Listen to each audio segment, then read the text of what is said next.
So I was standing in the supplement aisle the other day, which is basically my version of a nightclub at this point. And I'm staring at 17 different kinds of magnesium. And I thought, I need to talk about this. Because if you have an autoimmune disease, any autoimmune disease, there's a decent chance your body is running low on this stuff. And your doctor probably hasn't mentioned it because welcome to autoimmune life. I'm Kevin.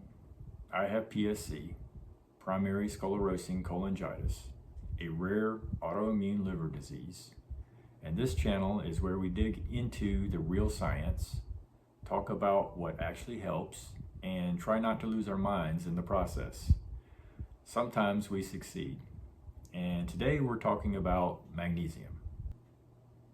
So what is magnesium? Here's the deal. Magnesium is involved in over 300 enzymatic reactions in your body. 300. That's not a typo.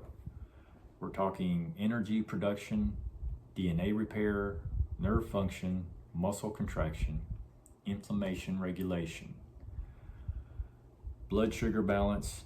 It's basically the overworked intern that keeps the whole company running. About 50 to 60% of the magnesium in your body lives in your bones. The rest is in your muscles, soft tissue, and a tiny bit, less than 1%, floats around in your blood, which is important because blood tests often look normal even when you're actually depleted. Classic. Here's where it gets personal. People with autoimmune conditions tend to be chronically low in magnesium, and there are a few reasons for this. First, chronic inflammation. Inflammation increases urinary excretion of magnesium. So your body is literally flushing it away while you're trying to absorb it. Very rude. Second, gut involvement. Whether you have IBD, Crohn's, celiac, PSC, if your gut lining is compromised, your ability to absorb minerals goes down. Magnesium gets absorbed primarily in the small intestines. Damaged villi, or villus atrophy, involves the erosion of the small intestine's nutrient-absorbing finger-like projections, commonly caused by celiac disease, infections, or medications. Also, leaky gut and bile acid irregularities, all of that disrupts the absorption. Third, medications, proton pump inhibitors, which a lot of us take for GERD, linked to hypomagnesemia, diuretics, even stress. Chronic psychological stress increases urinary magnesium loss, which is fun because being sick is very relaxing. Now, for anyone with liver involvement, magnesium plays a role in bile acid metabolism and hepatic function. Studies show that magnesium deficiencies is associated with increased liver inflammation and oxidative stress. One thing that comes up in PSC specifically, fat-soluble vitamin malabsorption. When bile flow is compromised, you don't absorb fat-soluble vitamins as well. And that same mechanism affects certain minerals. Your liver is working overtime just to keep you upright, and magnesium is part of that support crew. There's also research linking low magnesium to increased fibrosis, scar tissue formation, which is very much something we're trying to avoid in liver disease.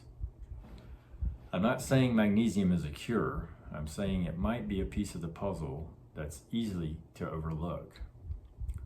So what do you do with this? First, food sources. Dark leafy greens, pumpkin seeds, dark chocolate. Yes, that's a medical recommendation. Almonds, avocado, black beans, real food first, always.